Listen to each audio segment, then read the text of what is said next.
Magandang araw po sa inyo mga ka-Chamberlain. Kamusta po kayo? Ito na naman yung everyday routine natin. Nandito na naman tayo sa manuka natin. Mapapansin nyo, ito yung mga pinalalaki pa natin ng mga palahi natin. Ayan, makikita nyo. Talagang laki ng improvement. Bali na i-picture ko na sila nung mga ilang weeks na. Pinakita ko sila sa inyo, maliliit pa noon. So ito na sila ngayon. Going 4 months. Tingnan nyo yung inahin na yan, no? Bis na rin siya. So konting panahon na lang ma-harvest na natin sila. Tapos gawin tayo dun sa kabila. Silipin natin naman yung nandun sa kabila.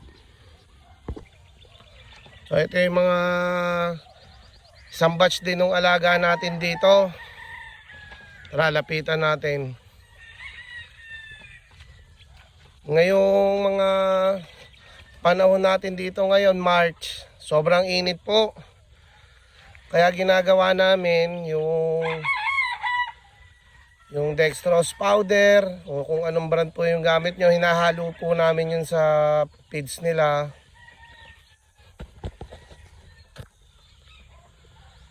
Nilalagay na namin sa pagkain. Tapos yung tubig naman nila, nilalagyan namin ng electrolytes. 4 times yung pagpapalit. Every 3 hours nagpapalit po kami ng tubig. Kasi gusto ng mga manok na pag nakita nilang fresh yung tubig, umiinom po sila eh. Ayaw na rin nila yung papansin namin, yung pagka medyo nagtagal na, wala nang pumapansin. Pero pagka bagong lagay, gusto po nilang inumin. Medyo lapitan po natin ng bahagya.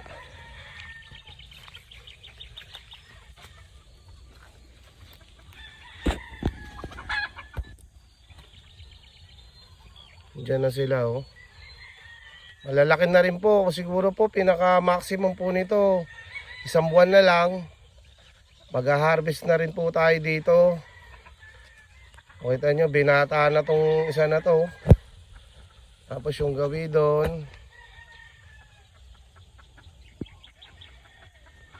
So wala pong naging problema dito kasi namomonitor naman natin. So gano'n lang, dahil sa sobrang init, para maiwasan natin yung heat stroke. Dahil sa sobrang init, lagay na natin ng dextrose powder yung pagkain nila, electrolytes naman dun sa tubig para po makaiwas tayo, at saka prevention talaga dahil sa sobrang tindi ng panahon ngayon, ang init. So kailangan nila yung ganun mga supplement. Ang laki na ng manok na yun. Hindi na masyadong lalapitan, natatakot sila sa akin eh. Ang kilala lang nila yung everyday na nagpapakain, yung nag-aalaga sa kanila. Ayan, si Ome. Ome, kumaway ka nga. Yan, siya yung kilala niyan eh. Kita nyo, maganda po yung pagpapalaki ng kasama natin dito. Sabi ko mamaya na siya magwalis, papasok muna ako. Yung pinapasok naman niya, pinagbigyan niya tayo. O yan naman yung iba. So kita nyo po, healthy yung mga alaga natin dito.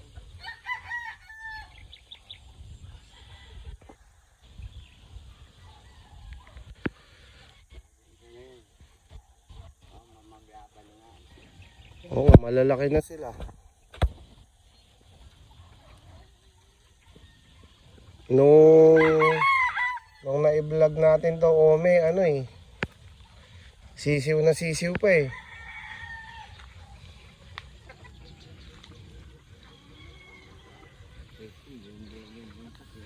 Oo nga. Ngayon, after nilang magsimutin yung mga pagkain nila, magwawalis na rito. Tapos yung kainan nila, huhugasan na din. Ito po yung kapalit. Nandiyan sa labas. Ayan. Yung kawayan na yan.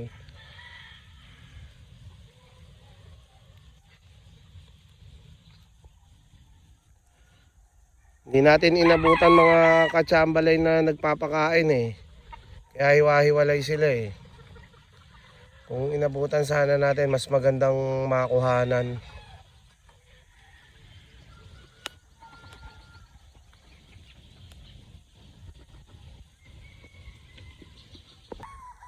Dito din po mga katsambalay sa area na to, ganun din po ang ginagawa namin. Hinahaluan namin ng dextrose powder yung feeds nila.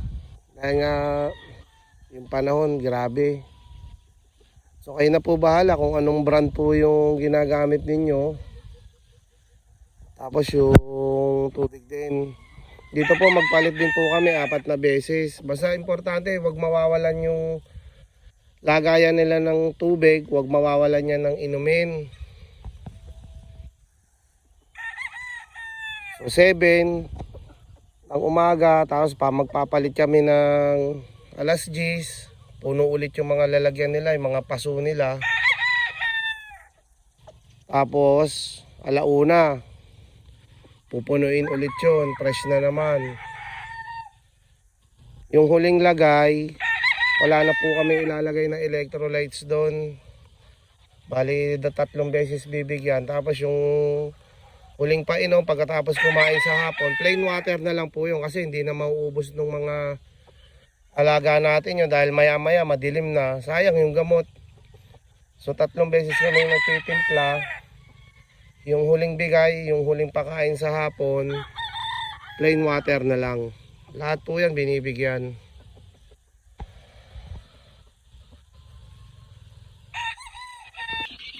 So ito naman mga katsambalay yung pasisiw natin.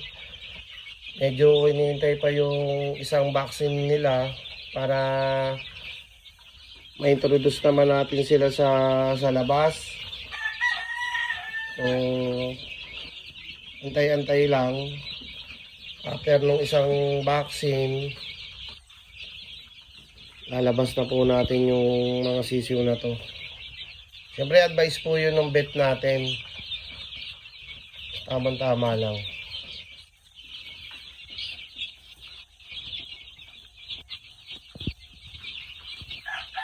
Dito naman tayo sa gawing likod natin dito sa range.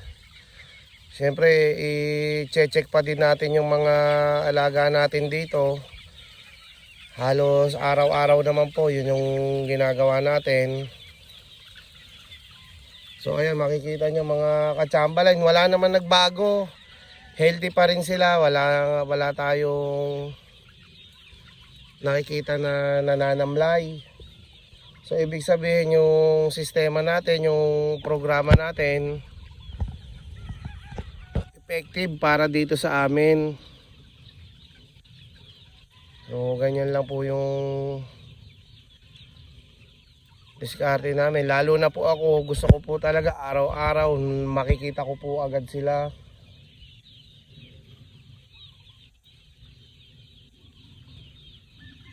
So okay dito, wala tayong nakitang problema. So nandito na tayo sa gawing likod pa. Yung pinalalaki din natin dito na isang batch na naipicture ko na rin. So ayan, kumain na sila, nakainom na rin.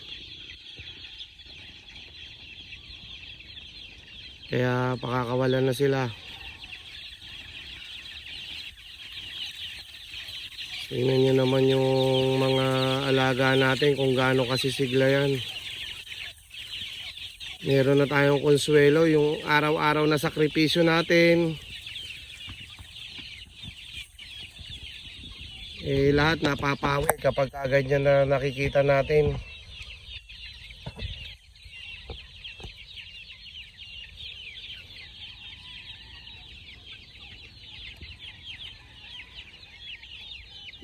So wala mong problema rito. Ayos. So, ito yung mga sisiw natin. Mas malayo na po yung nararating nila. Palibasa, gamay na nila yung pwesto nila. Nakakapag-explore sila ng mas malayo. Medyo maluwang naman po itong likod na gagalawan nila o ginagalawan nila. Ayan sila. So hanggang dito na lang mga katsambalay. Gusto ko po magpasalamat sa lahat po ng nakapanood po nito. Kung nagustuhan nyo po yung video, paki-like po. Kung hindi pa po kayo nakasubscribe, sana po makapag-subscribe po kayo. Hanggang sa susunod po natin na vlog mga katsambalay. Maraming salamat po sa inyo. Hanggang dito na lang po muna. God bless.